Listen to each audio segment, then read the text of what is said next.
ஆகாஷ்வாணி.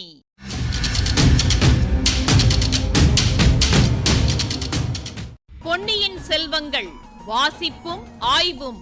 வாசிப்பவர் ராமசுவாமி சுதர்சன் அவர்கள். மகாராஜாதிராஜ ராஜகம்பீர ராஜமார்த்தாண்ட ராஜகுலோத்துங்க ராஜகுலதிலக ஈரேழு 14 லோகத்தின் அதிபதி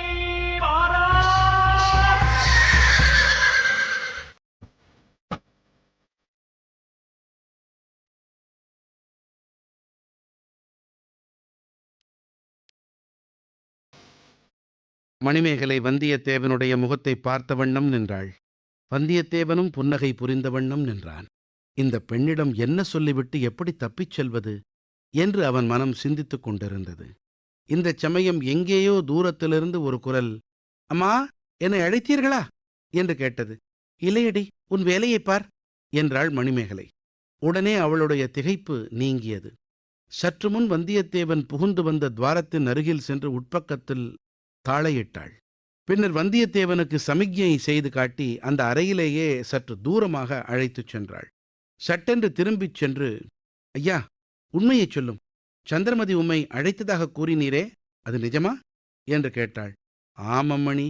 எப்போது, எங்கே பார்த்து உம்மை அழைத்தாள்? சற்று முன்னால் தான். அடுத்த அறையில் நான் குரங்கின் பின்னால் மறைந்து நின்றபோது நீங்கள் இருவரும் வந்து பார்த்துவிட்டு திரும்பினீர்கள். நீங்கள் திரும்பிய பிறகு அவள் என்னை பார்த்து, குரங்கே, நீ என்னுடைய அறைக்கு வந்திருக்கிறாயா? வேண்டாத சமயத்தில் வருகிறவர்களை பயமுறுத்தி அனுப்ப சௌகரியமாயிருக்கும் என்றாள். அது தங்கள் காதில் விழவில்லை போலிருக்கிறது. மணிமேகலை இளநகை புரிந்த வண்ணமாக, காதில் விழுந்திருந்தால் அவளை சும்மா விட்டிருப்பேனா என்றாள். இளவரசி, தங்கள் தோழி பேரில் கோபிப்பதில் என்ன பயன்? என் முகமும் வாலில்லா குரங்கின் முகமும் ஒன்று போல இருந்ததால் அதற்கு சந்திரமதி என்ன செய்வாள்? உமது முகத்துக்கும் வாலில்லா குரங்கின் முகத்துக்கும் வெகு தூரம்.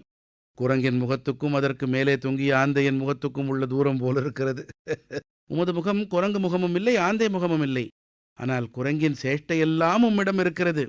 சில சமயம் ஆந்தையைப் போல விழிக்கிறீர். சற்று முன்னால் இதோ இந்த கண்ணாடியில் எட்டி பார்த்து விழித்தது நீர்தானே?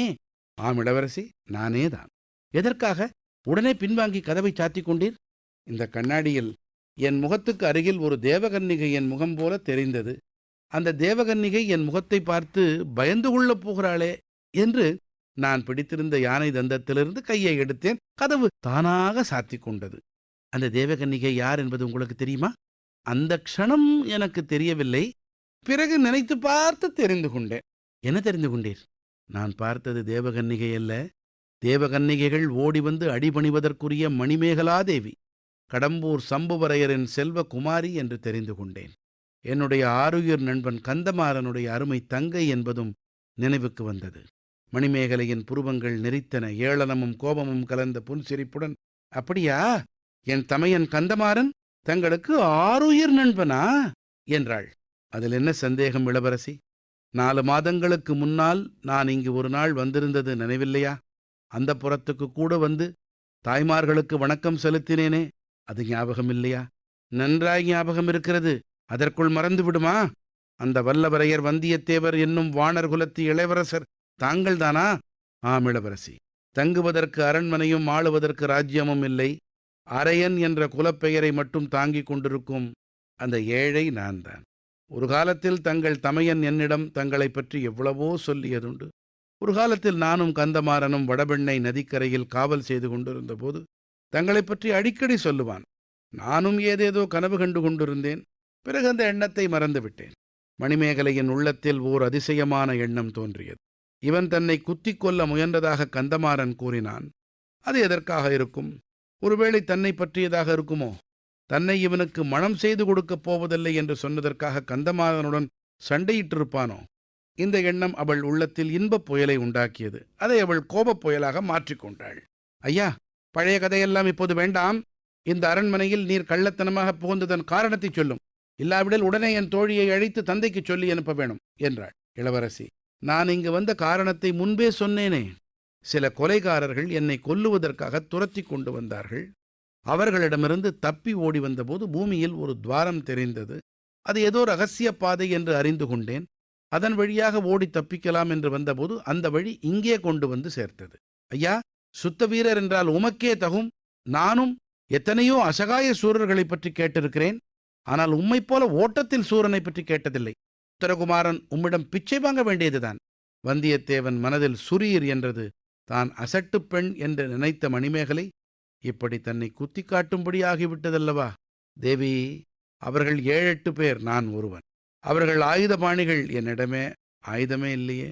என்னுடைய அருமை வேல் கொள்ளிடத்து வெள்ளத்தில் போய்விட்டது. ரொம்ப நல்லது. அந்த படுபாதக வேல் சிநேகிதனை பின்னால் இருந்து குத்திக் கொள்ளும் வேல். ஆற்றோடு போனதே நல்லது. வந்தியத்தேவனுக்கு தூக்கி வாரி போட்டது. அவன் பதில் சொல்ல வாயெடுப்பதற்குள் மணிமேகலை, உண்மையை கூறிவிடும். கொலைகாரர்களிடம் தப்புவதற்காக ஓடி வந்தீரா, கொலை செய்வதற்காக இங்கு வந்தீரா என்று கேட்டாள். வந்தியத்தேவன் தீயில் காலை வைத்தவனைப் போல துடித்து, சிவசிவா, நாராயணா, நான் யாரை கொலை செய்வதற்காக இங்கே வரவேணும்? என் ஆருயிர் சிநேகிதரின் அருமை தங்கையா? எதற்காக என்றான். நான் என்ன கண்டேன்? அருமை சிநேகிதன் என்று வாய்க்கூசாமல் பொய் சொல்கிறீரே. அப்பேற்பட்ட அருமை சிநேகிதனின் பின்னால் இருந்து முதுகிலே குத்திக் கொள்வதற்கு நீர் முயலவில்லையா? அது எதற்காகவோ அதே காரணத்துக்காக இங்கே யாரையேனும் கொலை செய்வதற்கு நீ வந்திருக்கலாம். கடவுளே, இது என்ன வீண் பழி? நானா கந்தமாறனின் முதுகில் குத்தினேன்? அப்படிப்பட்ட காரியத்தை செய்வதற்கு முன்னால் என் கையை வெட்டி கொண்டிருப்பேனே. இளவரசி, இத்தகைய படுபாதகமான பொய்யை தங்களிடம் யார் கூறினார்கள்? என் அண்ணனே கூறினான். வேறு யாராவது கூறியிருந்தால் நான் நம்பியே இருக்க மாட்டேன். கந்தமாறனா இப்படி கூறினான்? அப்படியானால் நான் உண்மையிலேயே துர்பாக்கியசாலிதான். யாரோ அவனை முதுகிலே குத்தி தஞ்சாவூர் மதில் சுவருக்கு அருகில் போட்டிருந்தார்கள்.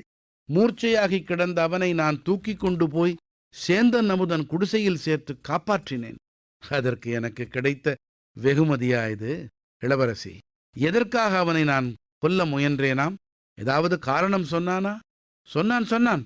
நீரன் அழகை பழித்து அவலட்சணம் பிடித்தவள் என்று இகழ்ந்தீராம். தஞ்சாவூர் பெண்கள் என்னை விட அழகிகள் என்று சொன்னீராம். அதனால் கந்தமாறன் கோபம் கொண்டு உம்மை நன்றாக புடைத்தானாம். நேருக்கு நேர் சண்டையிட கையினால் ஆகாமல் பின்னால் இருந்து குத்தி விட்டீராம். இதெல்லாம் உண்மையா இல்லையா? பொய், பொய், பயங்கரமான பொய். தங்களை அவலட்சணம் என்று சொல்வதற்கு முன்னால் என் நாக்கையே துண்டித்துக் கொண்டிருப்பேனே. கந்தமாறன் அல்லவா அவனுடைய சகோதரியை நான் மறந்துவிட வேண்டும் என்று வற்புறுத்தினான். எதற்காக? ராஜ்யம் ஆளும் பேரரசர்கள் தங்களை மணந்து கொள்ள காத்திருப்பதால் தங்களை நான் மறந்துவிட வேண்டும் என்று வற்புறுத்தினான். நீரும் அடியோடு என்னை மறந்து விட்டீராக்கும். என்னால் அடியோடு மறக்க முடியவில்லை.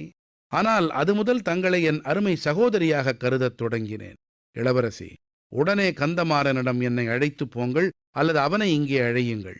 ஏன் இத்தகைய பெரும் பொய்யை அவன் சொன்னான் என்றாவது தெரிந்து கொள்ளுகிறேன். அல்லது உண்மையிலேயே அவன் அப்படி எண்ணிக்கொண்டிருந்தால் அந்த தப்பெண்ணத்தை போக்குகிறேன்.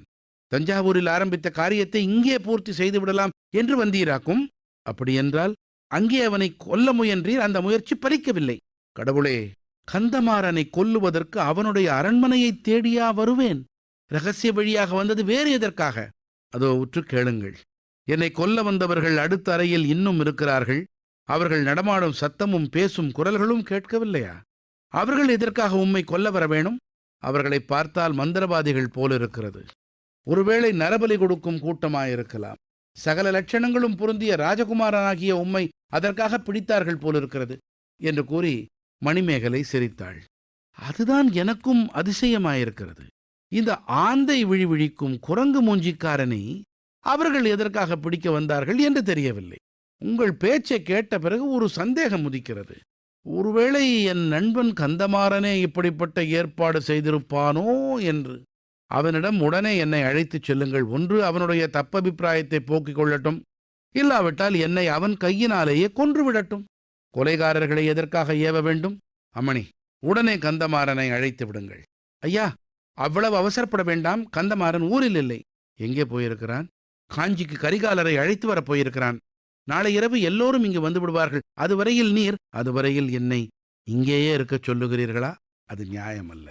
இங்கே இருக்கச் சொல்லவில்லை. இன்னும் சற்று நேரத்துக்கெல்லாம் இங்கே பழுவூர் இளையராணி வந்து விடுவாள். பிறகு காக்கா இங்கே வர முடியாது. பழுவேட்டரையர் எப்படிப்பட்டவர் என்பது உமக்கு தெரிந்திருக்கும்.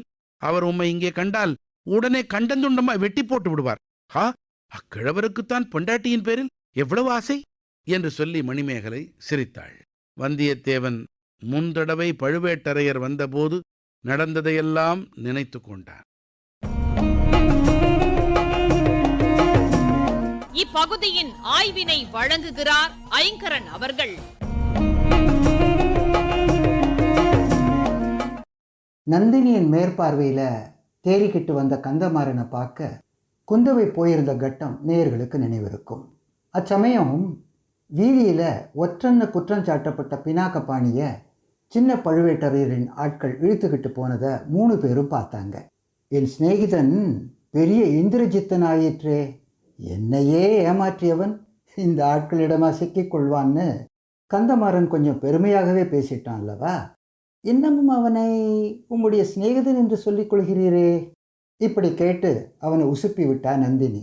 தன்னை அசடுன்னு நினைச்சிடக்கூடாதே, துரோகியா போயிட்டான், ஆனாலும் என் மனத்தில் அவன் பேரில் உள்ள பிரியம் மாறவில்லை.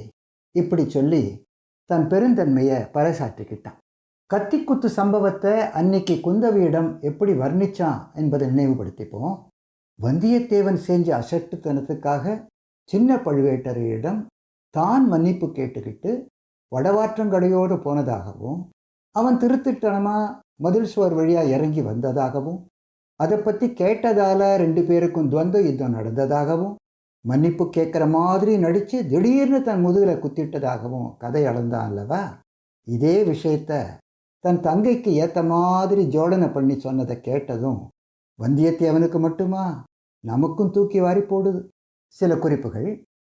முதல்ல வந்தியத்தேவனை பார்த்த பூங்குழலி அவன் முகம் ஆந்த மாதிரி சப்பட்டியாக இருப்பதாக நினச்சிக்கிட்டான். அப்புறம் அவன் தம் மீது சந்தேகப்பட்ட போது, உன்னை போன்ற ஆந்தையை நான் பார்த்ததே இல்லைன்னு கடுகடுப்பாக சொன்னதையும் பார்த்தோம். வந்தியத்தேவனின் தட்டையான முகத்தில் கண்கள் ஆந்தையின் கண்களைப் போல தோன்றி இருந்திருக்கலாம். ஆனால் ஆந்தையின் விழித்திரை சொற்பமான ஒளியிலும் துல்லியமாக பார்க்கும் வகையில் அமைக்கப்பட்டிருக்கு.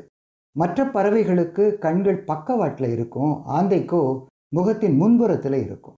இதனால் கண்களை உருட்டாமல் முழு தலையையும் திருப்பி பார்வையை செலுத்தும். மணிமேகலையை பொறுத்தவரை அவனிடம் குரங்கின் சேஷ்டை நிறைய இருக்குது. அப்பப்போ ஆந்த மாதிரி விழிக்கிறான். இது அவளுடைய பார்வை. உத்தரகுமாரன் மகாபாரதத்தில் வரும் ஒரு வேடிக்கையான கதாபாத்திரம். இவனை வச்சு ஒரு சொலவடை இருக்குது. உத்தரகுமாரன் பௌருஷம். அஞ்ஞாத வாசத்தின் போது பாண்டவர்கள் மாறு வேடத்தில் விராட மன்னனின் அரண்மனையில் தங்கியிருந்தாங்க.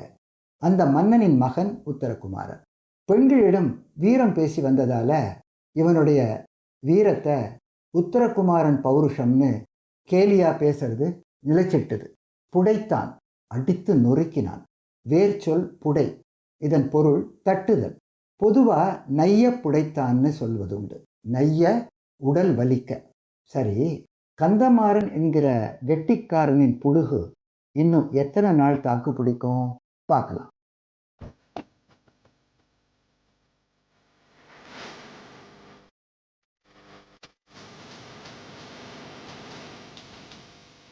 பொன்னியின் செல்வங்கள் வாசிப்பும் ஆய்வும் கேட்டீர்கள். வாசித்தவர் ராமசுவாமி சுதர்சன் அவர்கள். ஆய்வினை வழங்கியவர் ஐங்கரன் அவர்கள். படைப்பு சென்னை வானொலி நிலையம்.